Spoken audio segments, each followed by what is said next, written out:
José Luis, muy buenas tardes, ¿cómo estás? Alicia Rivas te saluda. Buenas tardes, Alicia, buenas tardes a la audiencia, a todo el equipo que garantiza el programa. Sí, efectivamente, como parte de la dirección, venimos acompañando a María fuertemente este año que está finalizando, y a lo largo de los últimos meses hicimos 3 presentaciones, una presentación muy robusta, con elementos de fondo, de derecho, de análisis, una crítica fundamentada a esa sentencia que la condena a María. Luego se adjuntó una pieza procesal, que es la declaración de María, que María por diversos motivos no declaró en el juicio y sí declaró ante acceso a la justicia. Entonces, luego de escucharla, de sus fundamentos, de por qué uno de los motivos de la violencia que ella recibió, que podríamos decir violencia institucional, mediática, fue uno de los motivos que le llevaron a ella a no querer declarar. Entonces declaró ante acceso a la justicia. Esto hemos incorporado ante la etapa del Superior Tribunal de Justicia, que está revisando esa sentencia, como esa primera presentación. Y ahora hemos realizado una tercera presentación, suscrita por Gabriela Carpinetti, la directora nacional, que mañana va a estar también acusada, ya estuvo por el caso también hace un par de meses, donde se acompaña la última presentación de la defensa, que básicamente pide la excarcelación de María por la falta de elementos para que ella, al no tener una sentencia firme, esté en libertad. Coincidimos con esos elementos de derecho, porque María ha demostrado que a lo largo de todo su proceso judicial siempre se ha presentado, nunca se escapó, inclusive después cuando tuvo un habeas corpus a favor y sabía que tuvo un montón de horas para irse sabiendo que la había revocado y también se quedó. O sea, no hay ese peligro de fuga ni tampoco el enriquecimiento de la investigación, que ya está cerrada hace años. Entonces la excarcelación le corresponde porque ella es inocente en términos estrictamente de derecho hasta que se compruebe que firme esa sentencia, esa revisión. Pero también se acompaña un pedido muy puntual, y es la fortaleza, digamos, de la presentación va en ese sentido, de una prisión domiciliaria para María, una morigeración de sus condiciones de detención sería. Con fundamentos humanitarios que tienen que ver con algunas cuestiones también fundadas por una de las últimas visitas que tuvo María, que es el doctor Sola, un especialista en la ciencia, una de las ramas de la ciencia médica.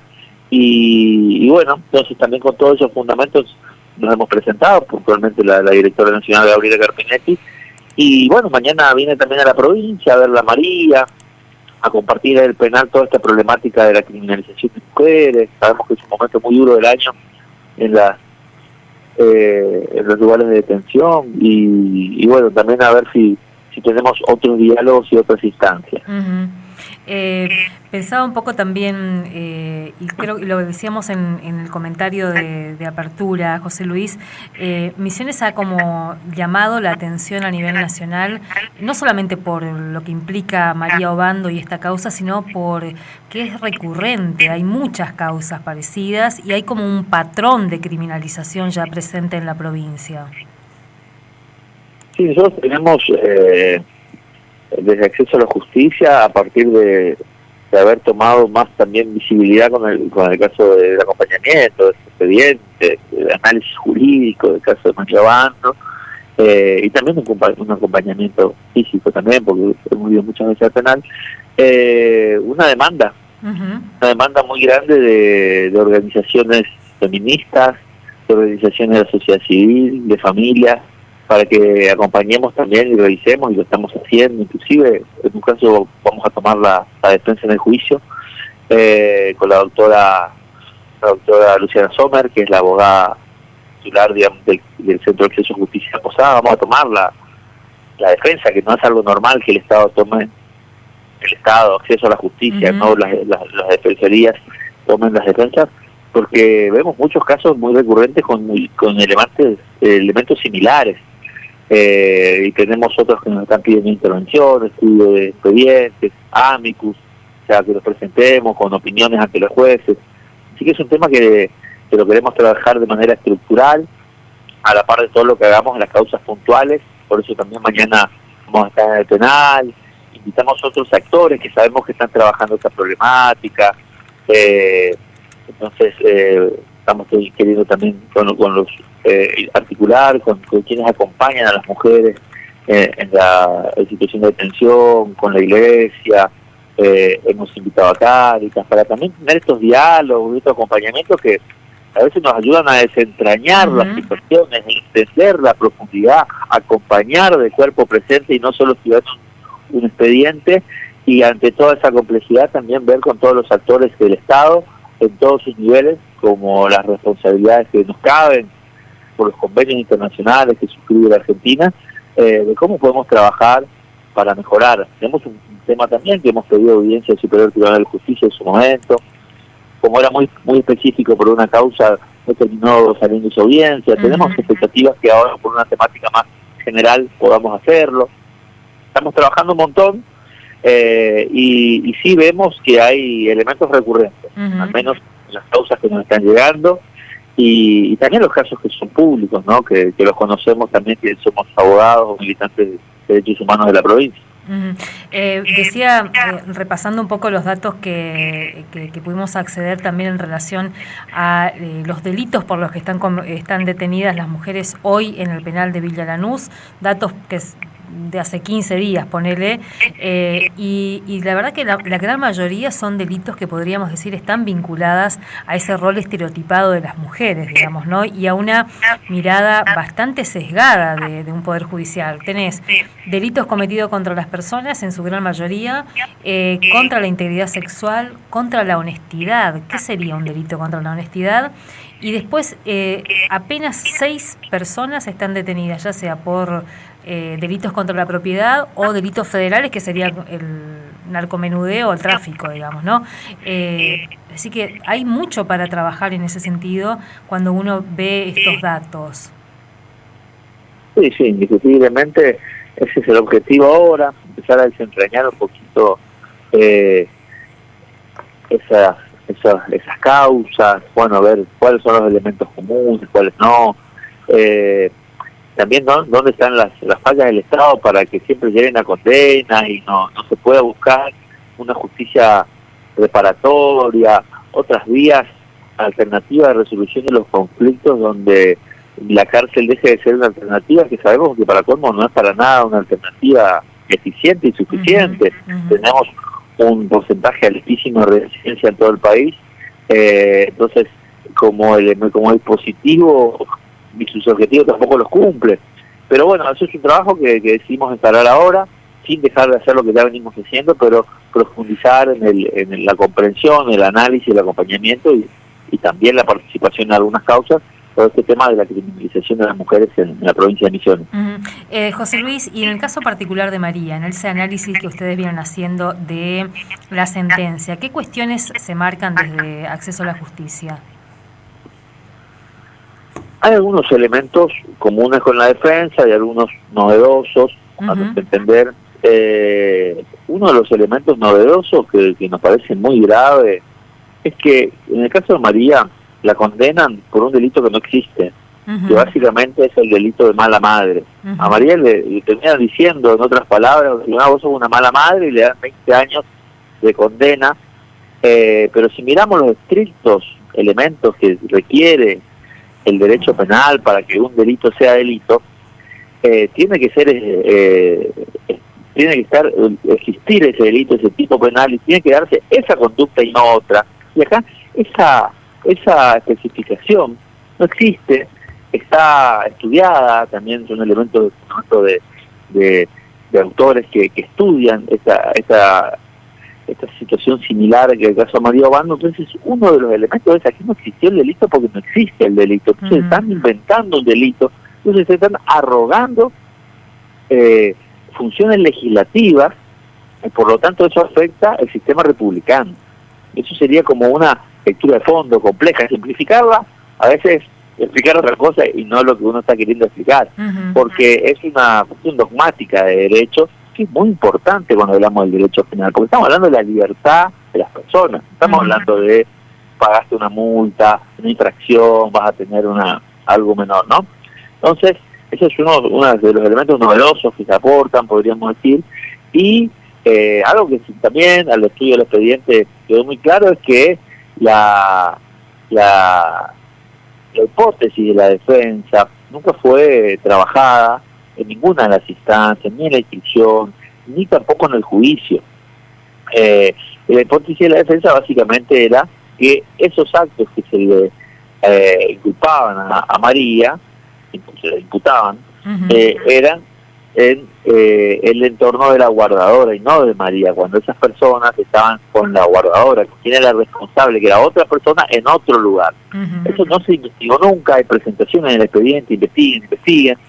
Y finalmente en el juicio, el anteúltimo día, de un juicio que fue largo, difícil, con suspensiones, no tan normal, podríamos decir, duró más tiempo de lo normal de lo que duró. Hay que decir ahí, José Luis, que el presidente del tribunal, el presidente original de ese tribunal del Dorado, que es el doctor Atilio León, se inhibió, renunció a avanzar en ese juicio porque decía que no estaban dadas las condiciones para esa instancia.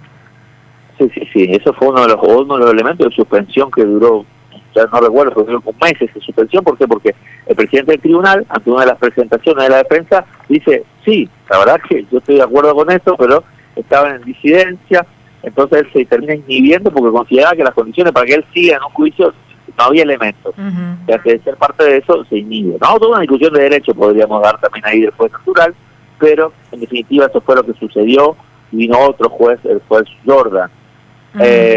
Y bueno, esta hipótesis de la defensa de que existían elementos a investigar se termina comprobando de alguna manera cuando el anteúltimo día, luego de las audiencias testimoniales, aparece el dato certero de que hubo una denuncia de abuso en el entorno de las guardadoras, como decía la defensa de María. Y finalmente al día siguiente trajeron el expediente y efectivamente hubo una denuncia y hubo una condena. O sea, eso sucedió en prácticamente las mismas fechas. Sin embargo, para nada se valoró ese dato de la realidad. Que tampoco estaba informado la defensa, ¿no? La defensa no estaba informada. Y el mismo tribunal había condenado con la identidad de sujetos del proceso, que nos conectó nada de eso que nosotros conectamos en 5 minutos cuando leemos el expediente, y con arbitrariedades muy marcadas. Por ejemplo, no se le hizo revisión médica. O sea, son cuestiones que se señalan por la defensa y que nosotros al estudiar, profundizar en el expediente, lo compartimos. Así que esos son otros los elementos, como otros los elementos también que no está derecho la prisión de María, porque no está firme y no hay elementos para que ella se evada. La Argentina fue condenada en varios procesos por ese tema, recientemente por el caso Romero Feris, fue un gobernador de Corrientes que estuvo detenido. La Argentina después condenada por tribunales internacionales. Aquí se están dando un montón de elementos similares. Entonces, esa sentencia que fue apelada, que ahora está con un recurso de excartación del Superior Tribunal de Justicia, es la que está recibiendo todos estos aportes. Salvo este último pedido de excarcelación y supletoriamente la domiciliaria, que es ante el tribunal que la condenó, ¿no? Que es el que está a cargo de esa revisión en esta etapa, pero que bueno, no ha resuelto todavía. Eso se interpuso la semana pasada, así que estamos a la espera de una respuesta. Estimamos que la alternativa de la domiciliaria es una alternativa que ofrece un montón de elementos como para que pueda salir, así que bueno, tiene las expectativas. José Luis, pensaba también que una de las cuestiones llamativas de este proceso, además de haberla condenada por un delito inexistente, también aparece el monto de los años de esa condena, que son realmente aún mayores a los que ellos creen y condenaron como responsables, que también ahí hay todo un capítulo para mirar, el de los pibes.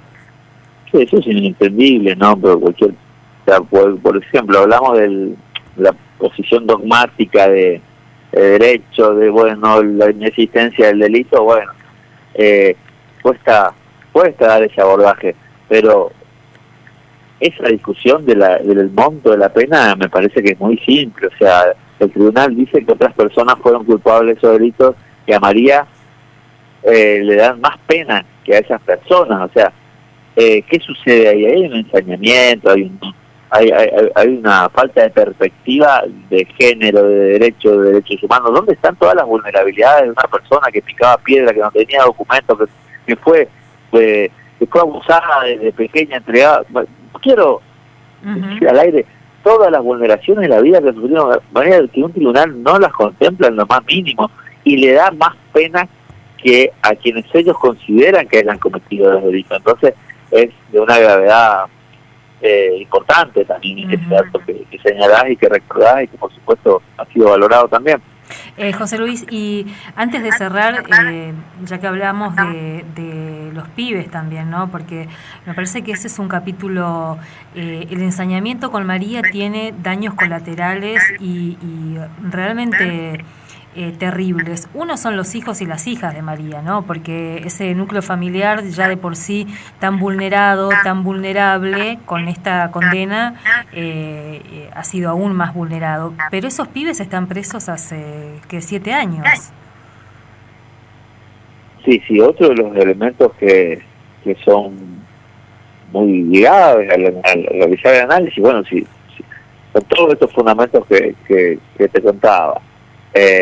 Creemos que había elementos para creer que eso sucedió en otro lado, que no hay, pero hay 2 personas que están detenidas 17 años y que bueno, que ellos inclusive no han tenido esta posibilidad de llegar al juicio en libertad y que han tenido una defensa que ha aportado un montón de elementos que tampoco han sido considerados. Y que bueno, sin embargo hacen muchos esfuerzos para salir adelante, para formarse. Uno de los chicos pudimos ver que ha tenido un recorrido ejemplar, participando del equipo tan famoso de los toros, terminando la secundaria, iniciando una tecnicatura, terminando la tecnicatura, empezando ahora la licenciatura. Y esos chicos están detenidos por unas causas que tienen todos estos elementos irregulares que también nos llaman muchísimo la atención de que no se puede hacer una revisión también con la premura del caso. Lleva más de 2 años la casación. Vemos también ahí cómo la justicia no tiene temporalmente resultados a la expectativa de la ciudadanía, porque esto del retraso judicial, en este caso María Obando, pero después cuando cualquier ciudadano va a la justicia también tiene estos retrasos judiciales y tiene los perjuicios. O sea, son cuestiones que tenemos que discutir de fondo también, ¿no? El funcionamiento del Poder Judicial, la reforma del Poder Judicial. ¿Quiénes son jueces? ¿Cómo llegaron ahí? ¿Qué méritos hicieron estos jueces para llegar ahí y tener sueldos de millones de pesos? Todas esas cosas tenemos que discutir, y cuando vemos estas causas, que no pasa nada, donde vemos que después los jueces nacionales se juntan en quintas en el sur del país, pagados por los medios de comunicación y los magnates extranjeros, todo eso tiene que ver. Todo tiene que ver, porque la justicia debería ser eficiente, clara, transparente y temporalmente debería responder a las expectativas de la ciudadanía, de cualquier laburante, y eso no sucede. Entonces, si estamos hace 2 años esperando la resolución de un recurso de casación, encontramos todos los mismos elementos, como 9 magistrados no pueden terminar una resolución, un análisis de un expediente que nosotros con menos equipo, con menos secretarios pudimos hacerlo en poco tiempo. Entonces, todas esas cosas creo que estamos discutiendo y se van profundizando cuando vemos que el Ministerio de Derechos Humanos de la Nación encabeza una directora que además es especialista en la materia en Europa, se estudió, no te contestan, no sale el resultado. Entonces, me parece que la discusión es muy profunda, que estamos trabajando a partir del caso de María Obando, pero que también la vocación es profundizar mucho más, partiendo de las personas, mujeres, pobres, en prisión en nuestra provincia, pero también asumiendo esta discusión del Poder Judicial que tenemos, porque efectivamente no da respuesta ni siquiera a un caso aislado. José Luis, seguramente vamos a volver a charlar. Mañana vamos a estar ahí atentas también a cómo se produzca la actividad. Para las 16:30, 17 está previsto en la Facultad de Humanidades y Ciencias Sociales, aula 1 del primer piso, ese espacio de esa asamblea con los movimientos de mujeres también, referentes de distintos espacios para este contacto con quienes vengan de Acceso a la Justicia y del Ministerio de Mujeres, Género y Diversidad, para ver también un poco más en contexto esta problemática, ¿no? A partir de María, desde María, pero viendo las otras causas también. Así que, José Luis, muchas gracias. No, muchas gracias. Bueno, sí, estamos invitados también a esta actividad, así que nos vamos a ver ahí con mucha expectativa de discutir y profundizar. Muchas gracias, José Luis. Muchas gracias a ustedes. Hasta luego. José Luis Fuentes es coordinador regional de la Dirección de Acceso a la Justicia, región NEA. Viene también participando de ese equipo que a nivel nacional se conformó para mirar causas emblemáticas, podemos decir. Estuvo en varias oportunidades en la provincia de Jujuy acompañando el reclamo por la libertad de Milagro Sala y acá acompañando, él también es parte del equipo misionero de Derechos Humanos, Justicia y Género,